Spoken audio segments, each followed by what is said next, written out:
السلام عليكم ورحمة الله وبركاته. الحمد لله نحمده ونستعينه ونستغفره ونعوذ بالله من شرور أنفسنا ومن سيئات أعمالنا. من يهدي الله فلا مضل له ومن يضلل فلا هادي له. وأشهد أن لا إله إلا الله وحده لا شريك له وأشهد أن محمدا عبده ورسوله. يا أيها الذين آمنوا اتقوا الله حق تقاته ولا تموتن إلا وأنتم مسلمون. يا أيها الناس اتقوا ربكم الذي خلقكم من نفس واحدة وخلق منها زوجها وبث منهما رجالا كثيرا ونساء واتقوا الله الذي تساءلون به والأرحام إن الله كان عليكم رقيبا. அன்பிற்குரிய அல்லாஹ்வின் அடியார்களே, அல்லாஹ்வுக்கு பிடித்தமான மாதத்தில் 21 நோன்புகளை நோற்றியவராக அவனுக்கு பிடித்த இறையில்லத்தில் நாம் எல்லாம் அமர்ந்திருக்கின்றோம். இந்த இரவு நேரங்களில் அல்லாஹ்வுடைய அன்பையும் பாசத்தையும் அடைவதற்காக நாம் அவன் நமக்கு வழங்கிய அருள்மறை திருக்குர்ஆனோடு தொடர்பை ஏற்படுத்தக்கூடிய மக்களாக இருக்க வேண்டும். திருக்குர்ஆன் அல்லாஹ்வுடைய தூதருக்கு அல்லாஹ் ரப்புல் ஆலமீன் அருளி 23 ஆண்டுகள் அல்லாஹ்வுடைய தூதர் அந்த மக்களுக்கு திருக்குர்ஆனுடைய வாழ்க்கையை நடைமுறையாக வாழ்ந்து காட்டினார்கள். அப்படியானால் இந்த திருக்குர்ஆன் எப்படியெல்லாம் அதை நம்மிடம் பேசுகிறது, திருக்குர்ஆனோடு நாம் உரையாடி கொண்டிருக்கின்றோமா? அல்லாஹ்வுடைய தூதருக்கு 23 ஆண்டு காலமாக அல்லாஹ் இறக்கி அந்த பாடத்தை எப்படியெல்லாம் நடத்தினான் என்றெல்லாம் நாம் பார்த்தால்தான் நம்மளுடைய வாழ்க்கையை நாம் சரியாக திருக்குர்ஆனோடு அமைத்துக் கொள்வோம்.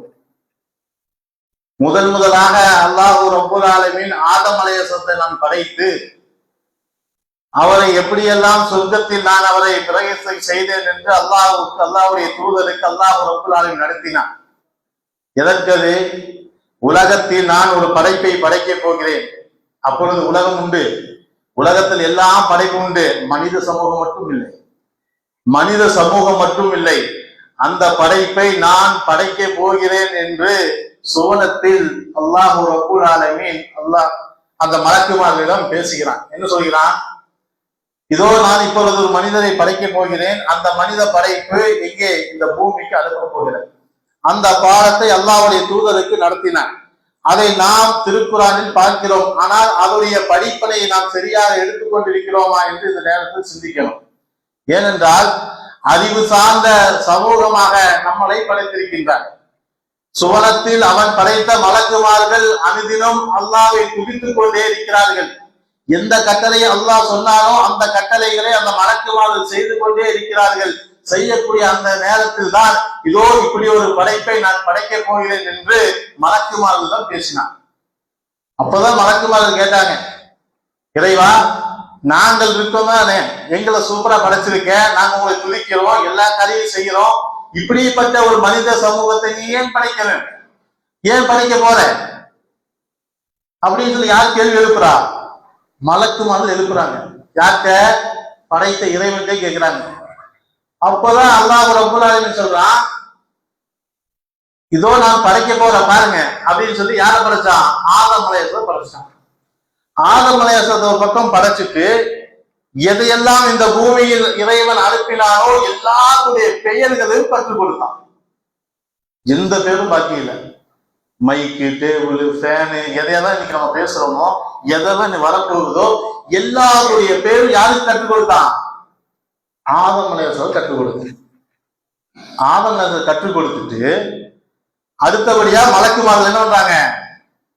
கேட்கிறாங்க, அல்லாஹ் நீ எதுக்கு இது பண்ற, இவங்களை எதுக்கு படைச்ச, இவங்களை எதுக்கு அனுப்புற அப்படின்னு சொன்னதுக்கு அப்புறம் அப்பதான் திருப்பி அல்லாஹ் ரப்பல் ஆலமீன் சொல்றான், இதோ மலக்குமார்கள் நீங்களும் இருக்கீங்க, இப்ப ஆதமையும் நான் படைச்சிட்டேன், சில கேள்வி சில பொருளை காமிச்சு சொல்றேன், இதோ நீங்க மலக்கு தானே, நீங்க யாரு மனித ஆதம் தானே, இப்ப யார் இதுல ஆன்சர் பண்றா சொல்லலாம் பார்க்கலாம் அப்படின்னு யார்கிட்ட கேட்கிறா, மலக்குமார்கள் கேட்டா இங்கேயும் கேட்டா சொல்லப்பட்டது. ஃபேனை காட்டினா லைட்டை காட்டினா ஒவ்வொரு எதுக்கும் ஆன்சர் இல்லை. யார் சொல்லல? மலக்குமார்கள் சொல்லல. எதுக்குமே ஆன்சர் மலக்குமார்கள் சொல்லல.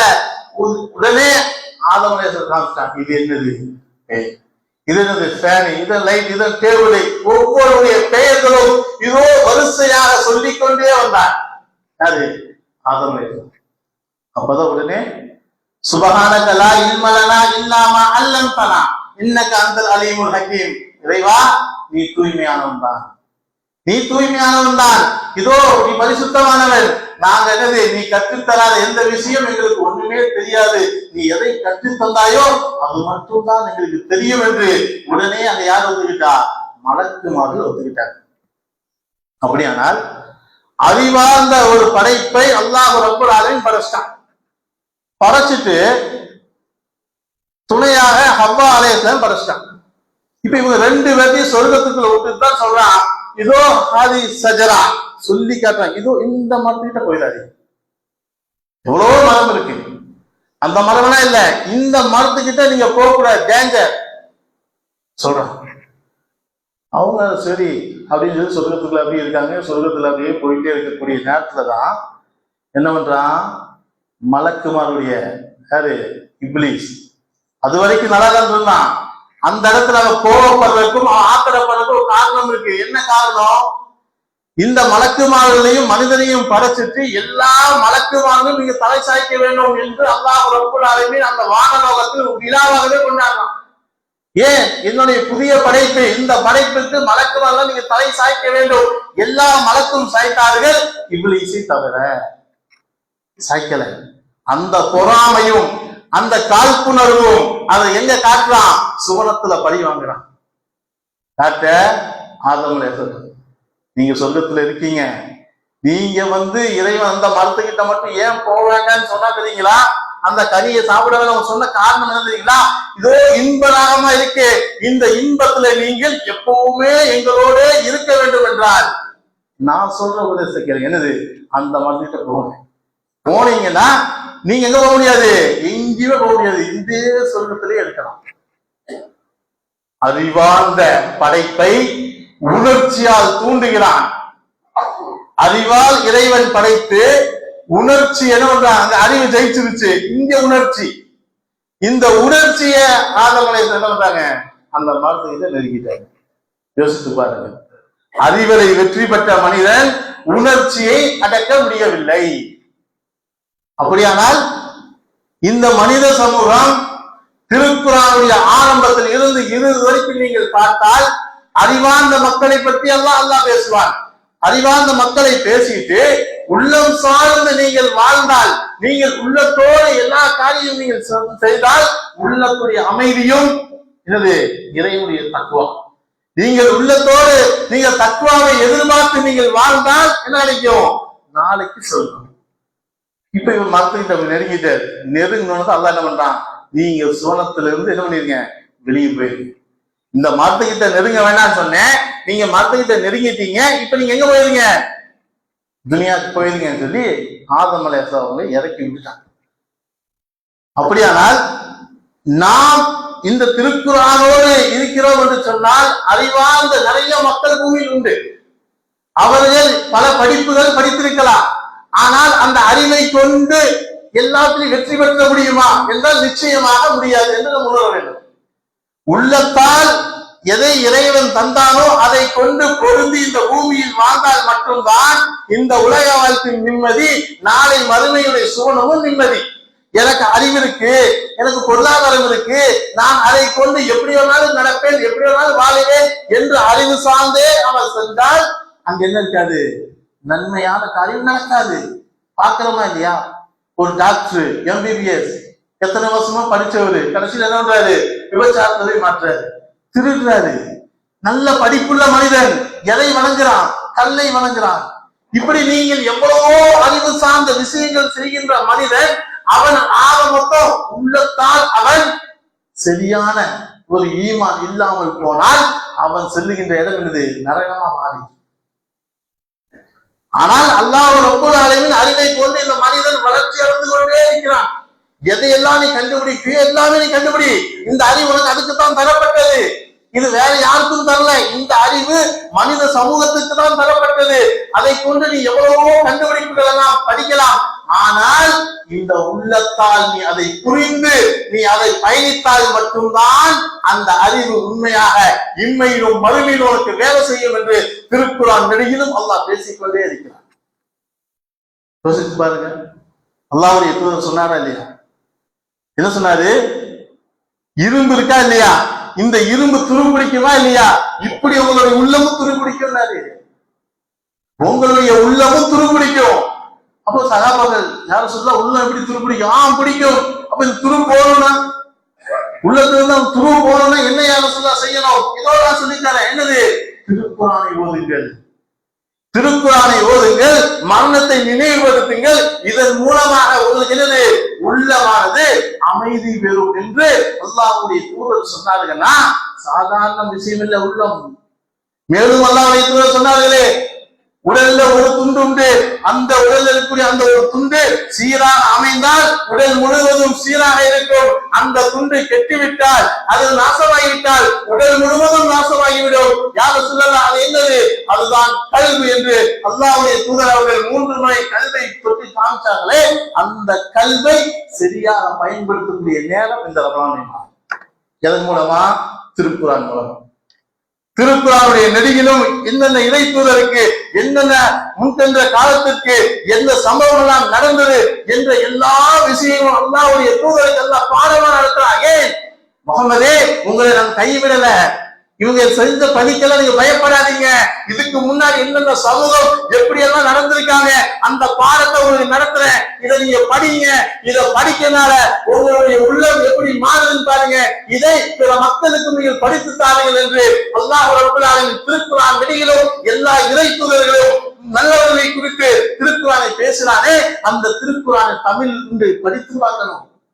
நம்ம படிச்சு பார்க்கணும். திருக்குர்ஆனை எடுத்து என்னென்ன பேசுறான் படிச்சு பார்த்தால் அதிசயம். பிற மக்கள் திருக்குர்ஆனை நாடி வருகிறார்கள் என்றால் வெறுமனே இல்லை. எந்த பாஷைங்க? சாதாரண மலையாளத்தில் பேச, ஹிந்தியில பேசுவோம். இது எழுத சொன்னா நமக்கு எழுத தெரியாது. கூட்டி கூட்டி எழுத தெரியுமா? தெரியாது. பார்த்து படிக்க தெரியுமா? படிக்காது. ஆனா சில வார்த்தைகள் வந்துடும், பேசிடுவோம். ஆனா திருக்குர்ஆன் அப்படி அல்ல. திருக்குர்ஆனை படிக்க வேண்டும், எழுத வேண்டும் என்று நாம் ஆர்வத்தோடு அமர்ந்தால் அல்லாஹ் ரப்பல் ஆலமீன் அந்த எழுத்துக்களை நம்முடைய நாவிலும் நம்முடைய பார்வையிலும் அதை உச்சரிப்பாக வரவைத்தாரே. இந்த ஆற்றலா இல்லையா? இது வேற ஏதோ மொழிக்கு முடியுமா? வேற ஏதோ எழுத்துக்கு நடக்குமா? இல்லையே. உள்ளத்தால் கவரக்கூடிய திருக்குர்ஆன் இது. இந்த திருக்குர்ஆன் உள்ளத்தால் அமையப்பட்டுள்ளது. ஈர்ப்பு அதுக்கு இருக்கு. அந்த ஈர்ப்பு என்ன எவ்வளோ உடனே எடுத்துரும். அல்லாஹ் ரப்பல் ஆலமீன் முன் சென்ற சமூகத்தை எப்படியெல்லாம் நடத்தினான் என்பதற்கு சில வரலாறுகளை பேசுகிறான். எதை சொல்றான்? யாக்கூப் நபியை சொல்றான். யாக்கூப் நபியை சொல்றான். என்ன யாக்கூப் நபி?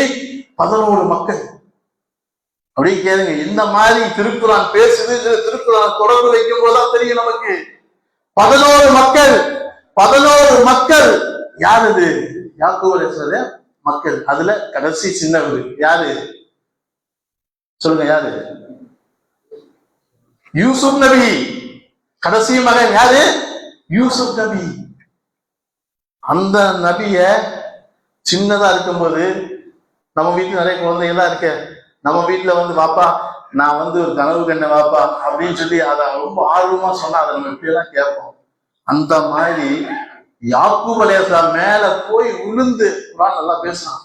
அப்படி உளுந்து, தந்தையே நான் ஒரு கனவு கண்டேன், அந்த கனவுக்கு விளக்கம் என்ன, நீங்க சொல்லித் தர வேண்டும் என்று யாக்கூப் அலைஹிஸ்ஸலாமிடம் யூசுப் நபி அவர்கள் அழகாக கேட்கிறார். எப்படி கனவு கண்டேன் தெரியுமா? 11 நட்சத்திரம் சூரியனும் சந்திரனும் சஜிதா செய்வதாக நான் கண்டேன். எப்படி கனவு?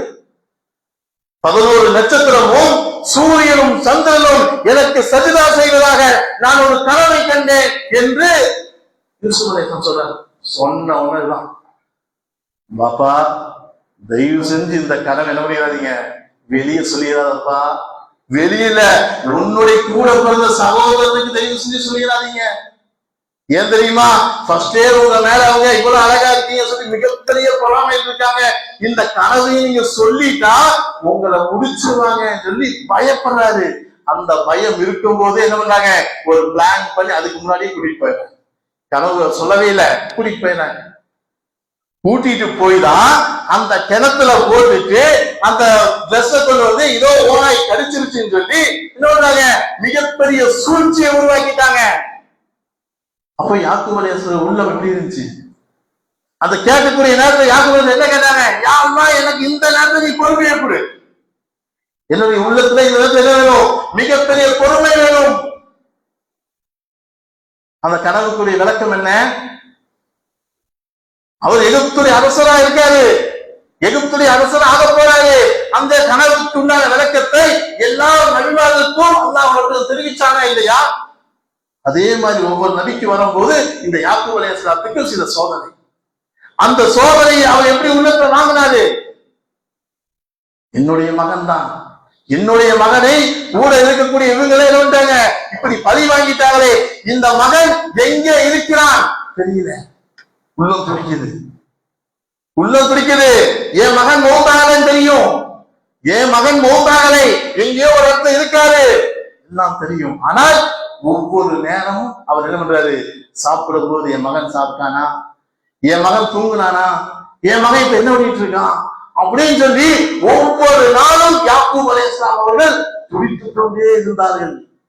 யோசித்து பாருங்கள், எந்த அளவுக்கு அல்லாஹ் ரப்பல் ஆலமீன் அந்த பாடத்தை நடத்துகிறான். ஒவ்வொரு மனிதனையும் உள்ளமும் மாற வேண்டும் என்று சொன்னால் திருக்குர்ஆனை எடுத்து எதை அல்லாஹ் ரப்பல் ஆலமீன் பேசுகிறான் என்று நாம் பார்க்க வேண்டும். அதே யூசுப் அலைஹிஸ்ஸலாம் மிகப்பெரிய அரசராக மாற்றப்பட்டதே தெரியும். அவர் ஒரு நபிதான், அவர் ஒரு நபிதான். அந்த நபிக்கு அல்லாஹ் ரப்பல் ஆலமீன் நிறைய நன்மைகளை வழங்குகிறார். இவங்க எல்லாம் போறாங்க, நிறைய உணவு பொருட்கள் தரப்படுது, மிகப்பெரிய சூழ்ச்சி செய்தார்கள். அதுக்கு மேல் அல்லாஹ் ரப்பல் ஆலமீன் சூழ்ச்சி செய்து மிகப்பெரியமாக ஒரு அடைக்கலம் தந்தார்களே. யோசித்து பாருங்கள், அது இங்க பேசுறோம், திருக்குர்ஆன்ல பேசுறோம். அது மட்டுமா, மூசா அலைஹிஸ்ஸலாம் அந்த நபியுடைய வரலாறு எடுத்து பாருங்க. அந்த மூசா அலைஹிஸ்ஸலாம் ஒரு தவறு செஞ்சார், எழுது ஓங்கி ஒரு நபரை குத்தினாரு, அதுல அவர் என்ன மரணம் அடைந்து விட்டார். அதற்காக ஊரை விட்டு ஓடிட்டார், ஊரை விட்டு போயிட்டார். ஊரை விட்டு போன மூசா அலைஹிஸ்ஸலாம் அவர்களை மீண்டும் என்ன வராது, அந்த ஊருக்கு திரும்பி இந்த ஃபிரௌனை மாட்டக்கூடாதுன்னு சொல்லி ஒளிஞ்சுதான் வாழ்றாரு. அப்படி வாழும் போதுதான் அல்லாஹ் ரப்பல் ஆலமீன் அவர் அழைக்கிறான். எங்க அழைக்கிறான், தூர்சினா மலைக்கு அழைக்கிறான். விறகெல்லாம் எடுப்பாரு, அப்படியே அந்த விறகெல்லாம் அப்படியே எங்க மலைக்கு மேல கீழே விறகெல்லாம் பொறுக்கும் போது ஒரு தடவை பார்க்கிறாரு, மலைக்கு மேல இது எரியுது, நெருப்பு எரியுது. என்னன்னா மலைக்கு மேல நெருப்பு எரியுதுன்னு சொல்லி மூசா அலைஹிஸ்ஸலாம் தன்னுடைய மனைவிட்ட சொல்றாங்க, இதோ நான் போறேன், எங்க போறேன், இந்த மலைக்கு மேல போய் ஏதோ நெருப்பு இருக்கு பார்த்து தரேன். யோசித்து பாருங்கள், என்ன இருக்கும் மலையில, பாம்பு தேடு என்னென்ன இருக்கும், ஏற முடியுமா? அந்த மலைக்கு நான் போறேன், ஏதோ நெருப்பெரியுது, அதை போய் பார்ப்பது மனசு சொல்லுது, இதோ நான் போறேன்னு சொல்லி அந்த மலைக்கு மேல ஏறுறாங்க. ஏறக்கூடிய நேரத்துல ஏறி அந்த நெருப்பை பார்க்கும்போது இறைவன், மூசா மூசா நான் உன்னுடைய இறைவன் பேசுகிறேன், இதோ உன்னுடைய காலடியை கலட்டி விட்டு இந்த இடத்துக்கு வா என்று பதிலளித்தான். யாரு, படைத்த இறைவன். என்ன சொன்னா தெரியுமா, கூப்பிட்டுட்டு, மூசா இப்ப நீங்க என்ன பண்ணணும், நான் தான் உங்களுடைய இறைவன், நான் உங்களை பேசுறேன். என்ன பேசுறது தெரியுமா, இதோ உங்களை தொடுத்திட்டு இருக்கானே ஃபிரௌன், அந்த அரண்மனைக்குள்ள நீங்க போகணும், அந்த அரண்மனைக்குள்ள நீங்க போகணும். இவரு, நான் எப்படி போக முடியும், நான் எப்படி போக முடியும், அரண்மனைக்குள்ள நான் போக முடியுமா, நீங்க போகணும், போய் இந்த சத்தியத்தை ஃபிரௌன்கிட்ட நீங்க சொல்லணும். நான் சொல்றதா, எனக்கே பேச வராது, நானே திக்கி திக்கி பேசுறேன், ஃபிரௌனுடைய அரண்மனை சும்மாவா இருக்கும், அதை தாண்ட முடியுமா, கேட்டுக்கு எத்தனை பேரு, உள்ள எத்தனை பேரு, அவன் படுத்தா தும்முனா குடிக்க எத்தனை பேரு, எத்தனை ஆட்கள் இருக்காங்க, அதையெல்லாம் தாண்டி ஃபிரௌனுடைய போய் நின்று இப்படியா இல்ல, போங்க கூட நான் இருக்கேன் எப்படி சொன்னா, நீங்க போங்க உங்க கூட நான் இருக்கேன், போங்க. துணைக்கு என்னுடைய சகோதரர் ஹாரூனை கூட்டு போலாமா? கூட்டிட்டு போங்க. போகும்போது கைத்தடியை எடுத்துட்டு போங்க. எப்படி சொன்னா, போகும்போது இந்த தடியோட நீங்க போங்க. போயிட்டாரு. எங்க போயிட்டாரு? அரண்மனைக்கே போயிட்டாரு. அரண்மனைக்கு உள்ளேயும் போயிட்டாரு. எந்த ஃபிரௌனுடைய இடத்துக்கு போக முடியாதோ அந்த ஃபிரௌனுடைய எல்லைக்கு போய் ஃபிரௌன் கிட்ட நிக்கிறாரு. போய் பார்க்கிறான் ஃபிரௌன் சுத்தி யார் இருக்கா? எல்லா ஆட்கள், அவருடைய ராணுவ ஆட்கள், அவ்வளவு படை. மூசா நிக்கிற நின்று என்ன சொல்றாரு? வணக்கத்துக்கு தகுதியானவன் அல்லாஹ். சொன்னதுதான் புடிங்கப்பா அவன். யாருகிட்ட வந்து என்ன பேசுற? இந்த இடத்துக்கு நீ வந்து அது வரைக்கும் பயந்தாங்க. சொன்ன என்ன ஆகும் தெரியல. போயாச்சு. போய் எப்படி பேச்ச ஆரம்பிக்கிறது? பேசிடலாம். இறைவன் நம்மளோடு இருக்காங்க, பேசிடலாம் சொல்லி பேசுனதுதான். பேசுன உடனே உடனே அவனை பிடிங்க இல்லப்பா. அதுக்கு முன்னாடி தடிய அல்லாஹ் போட்ட உடனே ஆயிடுச்சு. மிகப்பெரிய பாவம் அங்கே ஆயிடுச்சு. அப்ப என்ன ஆயிடுச்சு? மிகப்பெரிய அரசனாகக்கூடிய ஃபிரௌன் மூசா நபிட்ட அந்த பேச்சுடைய வார்த்தைகள் வித்தியாசமா இருக்கு. அது வரைக்கும் என்னது குடி கெட்டுன்னு சொல்லி அந்த இருக்கக்கூடிய மூசா நபிட்ட பேசுன ஃபிரௌன் சொல்றான், என்ன பண்ண நீ என்னவோ பண்ண, என்ன பண்ண அப்படின்னு சொல்லி இறங்குறான். யார் இறங்குறான்? ஃபிரௌன் இறங்குறான். அவ்வளவு உச்சியில் இருக்கக்கூடிய ஃபிரௌன் கீழே இறங்குறான் மூசாட்ட பேசுறதுக்கு. மூசால இவன் பேசிட்டு, என்ன பாம்பாயிடுச்சா? அப்படியா? அப்ப நீயும் நானும் யாருன்னு பாத்துக்கலாமா? சுபஹானல்லாஹ், எப்படி மாறிச்சு பாருங்க. நீயும் நானும் யாருன்னு பாத்துக்கலாமா? யாரு கேட்கிறா? ஃபிரௌன் கேட்கிறான். எவ்வளவு பெரிய அவரு. அந்த மக்கள் எல்லாம் அதிர்ந்து இருந்தாங்க. அந்த ஃபிரௌன்ட்ட மூசா நபி போனாரு. விஷயத்த சொல்லி பேசின உடனே அடுத்த கட்டமா நீயும் நானும் யாருன்னு பாத்துக்கலாமா? வா, எங்க ஒரு மைதானத்துக்கு, அந்த இடத்துக்கு வந்து உன்னுடைய ஆட்கள் கூட்டிட்டு வா. சரின்னு சொல்லிதான் அங்க வச்சுதான் என்ன பண்றாங்க, அந்த படைக்கு முன்னாடி அந்த தடிய போட்டவனே மிகப்பெரிய பாம்பா மாறி அந்த பாம்பு எல்லாம் ஒட்டுமொத்தமாக மிழுங்கி விட்டது. மற்ற ஆட்கள் எல்லாம் பார்த்தால் ஓ, இந்த மூசாக்கு தான் சத்தியம். அப்பவே ஒத்துக்கொண்டாங்க. மூசா செய்தது உண்மையான இறைவனை நம்பி இருக்கிறாங்க. அந்த வரலாறு திருக்குறான் பேசுது. படிச்சு பாருங்க. இன்னைக்கு ஆராய்ச்சி பண்றான், சில விஷயங்களை எல்லாம் கண்டுபிடிக்கிறான்னு சொன்னா சும்மா இல்ல. இறைவன் எதுவும் சும்மா சொல்லிட்டு போல. உனக்கு உள்ளத்தால் தைரியம் வந்து விட்டால் நீ எதையும் சாதிப்பாய் இந்த பூமியில். இன்னைக்கு அது இல்லாம தாங்க இருக்கு. அறிவுல இருக்கும், உள்ளத்துல இல்ல. உள்ளத்துல பயம்தான். உள்ளத்துல பயம். என்ன ஆக போகுதோ, நாளைக்கு என்ன ஆகும், நாளானைக்கு என்ன ஆகும், என்னுடைய சொத்து எங்க, என்னுடைய மக்கள், ஒண்ணும் இல்ல. உள்ளம் தைரியம் ஆயிடுச்சுன்னு சொன்னா எதையும் அவன் சந்திக்க துணிந்து விடுவான். அந்த துணித்தல் வரணுங்கிறான்.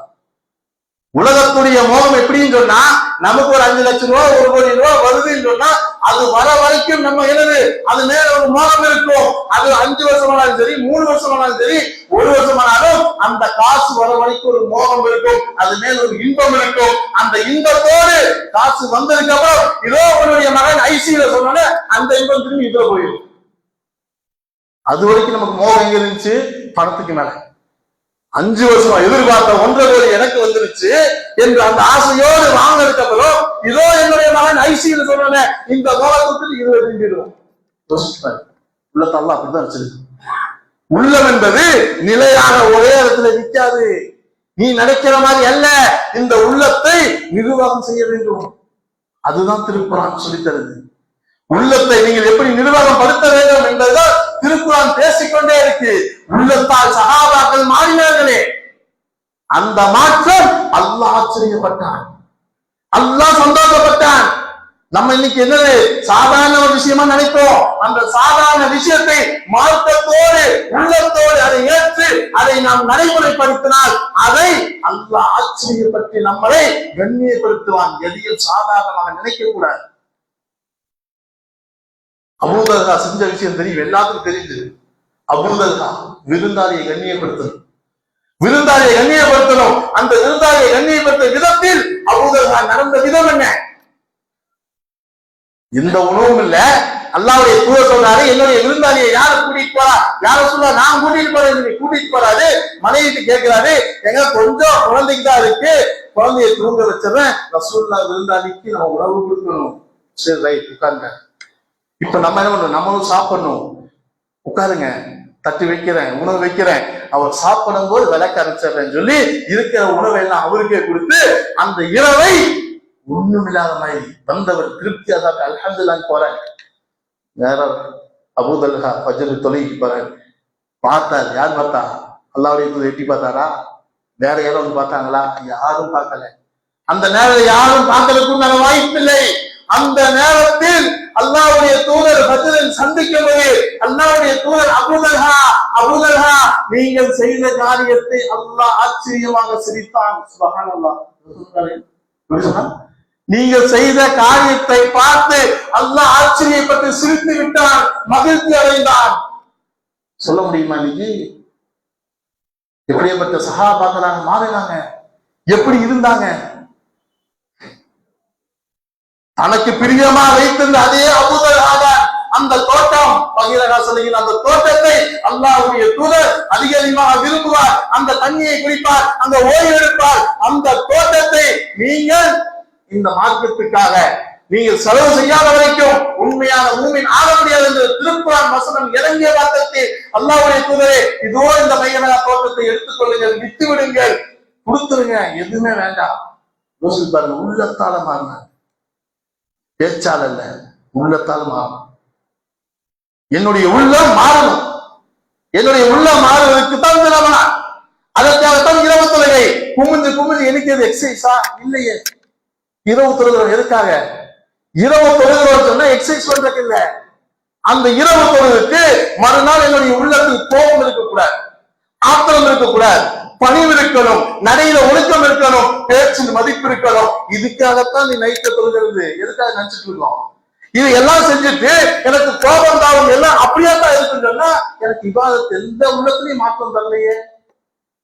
யோசித்து பாருங்கள். ரமலான் என்னை மாற்றணும் சொன்னால் இபாதத்துகள் என்னுடைய உள்ளத்துல போய் சேரணும், என்னுடைய உள்ளத்தை டச் பண்ணணும். அப்படி உள்ளம் டச் பண்ணும்போது உடல் முழுவதும் என்ன ஆயிடும்? மிகப்பெரிய மாற்றத்தை நாம் பார்க்கிறோம். அல்லாஹ்வுடைய தூதர் ஜாகிலியத்து காலத்துல நடந்த விஷயத்தை எல்லாம் பேசி உட்கார்ந்துருக்காங்க. ஃபஜ்ர் தூதர் இப்படி பேசுவாங்க. இப்ப சஹாபாக்கள் வருவாங்க, வந்து யார சொல்லலாம் ஜாகிலியத்துக்கு அது இப்படி செஞ்சோம் அப்படின்னு சொல்லி பேசுவாங்க. அப்படி பேசும்போது ஒரு நபர் வர, யார சொல்லலாம் ஜாகிலியத்தான காலத்தில் நான் ஒரு காரியத்தை சொல்லி தேம்பி அழுதார். என்ன காரியம் என்று கேட்டார். இதோ எனக்கு 2 பெண் குழந்தை இருந்தது. அந்த பெண் குழந்தையை நான் வா விளையாடு என்று சொல்லி பாலைவனத்துக்கு அழைத்து சென்று குழியை தோண்டி அந்த குழியை நிரப்பி அந்த குழந்தையை நான் மூடி விட்டேன் யார சொல்லலாம், உயிரோடு குறைத்து விட்டேன் யார சொல்லலாம், எனக்கு அல்லாஹ் மன்னிப்பு தருவானா என்று தேம்பி அழுது கொண்டே சொன்னார். அதை கேட்டதும் அல்லாஹ்வுடைய தூதரும் அழ ஆரம்பித்து விட்டார்கள் என்று சொன்னால் யோசித்து பாருங்கள். எப்படிப்பட்ட மக்களை அல்லாஹ் அவர்கள் மாற்றி அமைத்தார். சாதாரண மாற்றம் இல்லைங்க. இந்த திருக்குர்ஆன் சும்மா மாத்தல.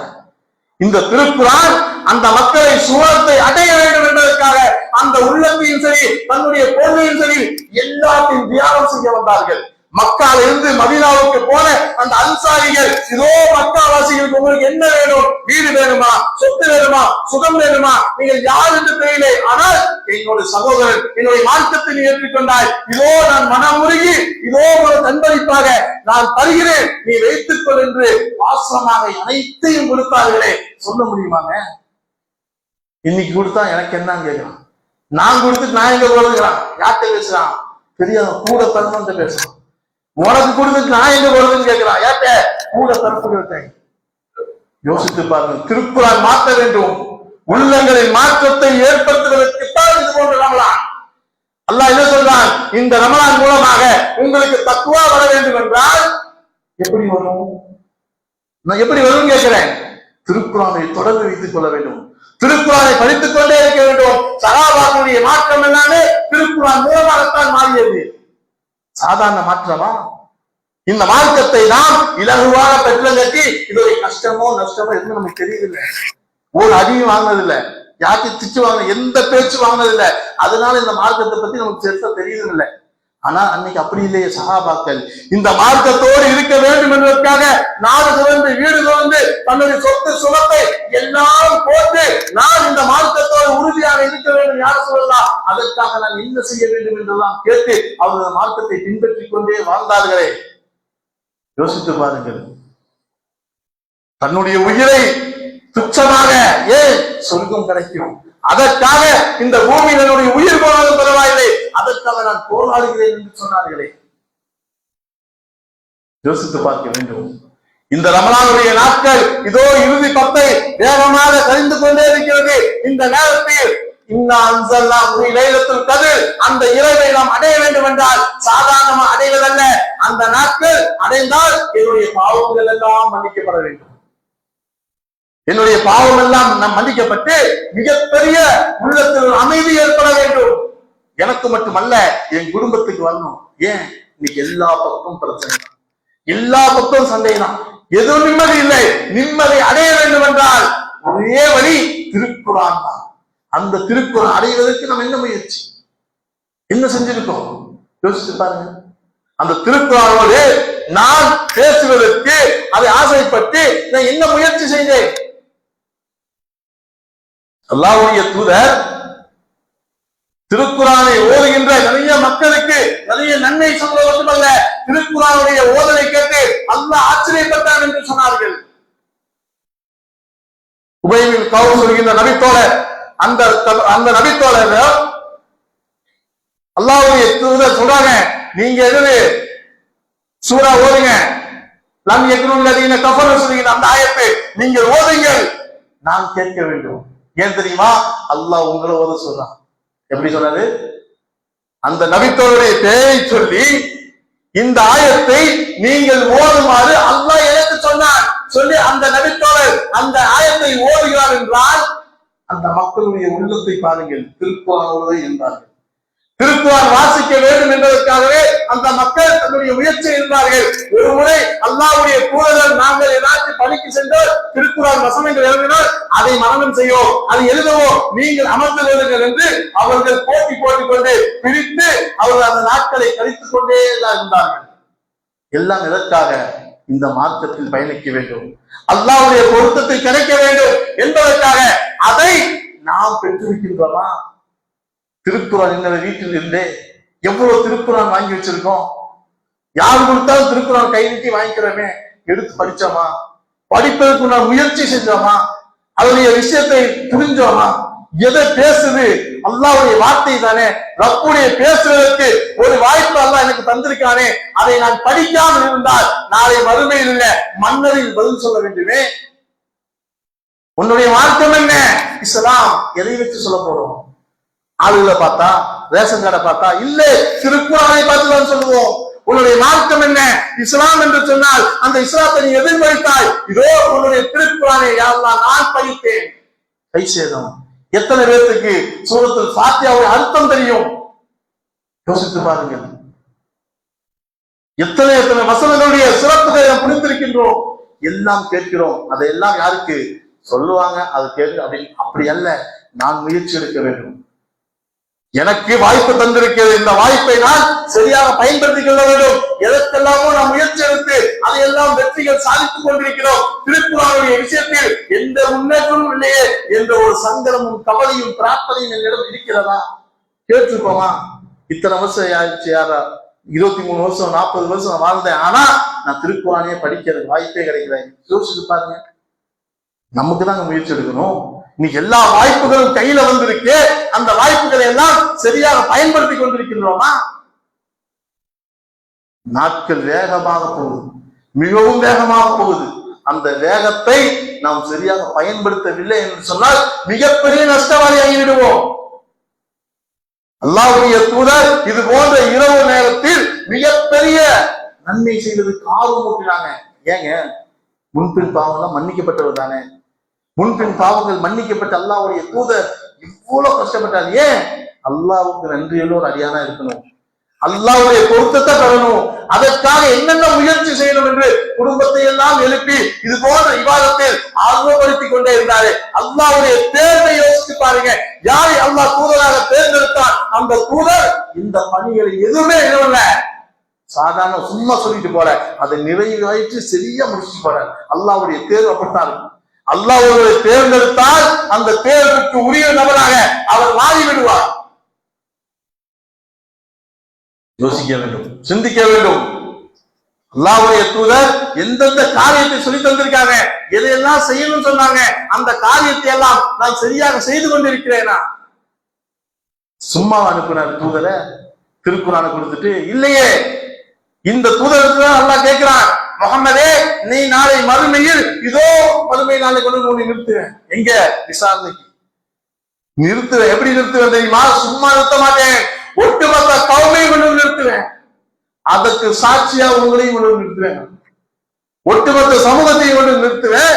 அதற்கெல்லாம் சாட்சியா உங்களையும் கொண்டு நிறுத்துவேன். அப்படி நிறுத்தும் பொழுது உங்களுடைய நிலைமை அப்படின்னு சொன்னா தேம்பி தேம்பி அதாவது இப்னு மஸ்ஊத் ஓதுறாங்க.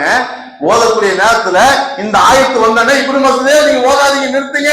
ஏன் தெரியுமா? இதுல அல்லாஹ் சொல்லப்பட்ட விஷயம் என்ன தெரியுமா என்று சொல்லி தேம்பி தேம்பி அழுகிறார் என்று சொன்னால் நம்மளுடைய உள்ளத்தை பக்குவப்படுத்தணும்.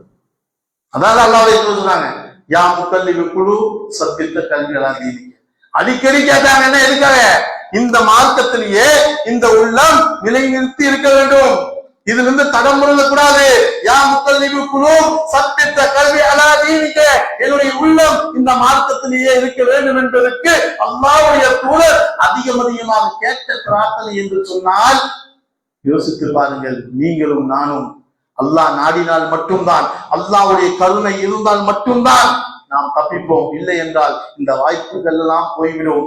நம்மளும் இருப்போம், ஒரு நாள் நம்மளையும் தூக்கி போட்டு விடுவார்கள், பிற மக்கள் வருவார்கள், இப்படியே காலம் போகும். ஆனால் என்னுடைய மாற்றம் உள்ளத்தால் வர வேண்டும். என்னுடைய பேச்சும் சரி, என்னுடைய நடையும் சரி, எல்லாம் என்னுடைய உள்ளத்தால் அமைதி பெற்றால் மட்டும்தான் திருக்குர்ஆன் என்னோடு வாழுகிறது என்று பொருள். நாம் உள்ளம் அமைதி பெறாமல், உள்ளத்தில் எந்த மாற்றம் நிகழாமல் வெறுமனே நான் வார்த்தைகள் பேசிக்கொண்டு நடக்கிறேன் என்று சொன்னால் திருக்குர்ஆன் என்னை மாற்றவில்லை என்று பொருள். அதனால் இந்த ரமலான் உள்ளத்தோடு மாற்றுவதற்கு அதிகமாக பிரார்த்தனை செய்து அது போன்ற ஒரு பாக்கியத்தை அனைத்து முஸ்லிம் மக்களுக்கும் அல்லாஹ் ரப்பல் ஆலமீன் தந்தர வேண்டும். ரப்பனா ஆத்தினா ஃபித் துன்யா ஹஸனா வ ஃபில் ஆখিরাতি ஹஸனத்தன் வ கினா அஸாபன் நார் வ ஆகிரு தஅவானா அனில் ஹம்துலில்லாஹி ரப்பில் ஆலமீன். அஸ்ஸலாமு அலைக்கும் வ ரஹ்மத்துல்லாஹி வ பரகாத்துஹு. சுப்ஹானல்லாஹி வ பிஹம்திஹி அஷ்ஹது அன் லா இலாஹா இல்லா அன்த அஸ்தக்ஃபிருக்க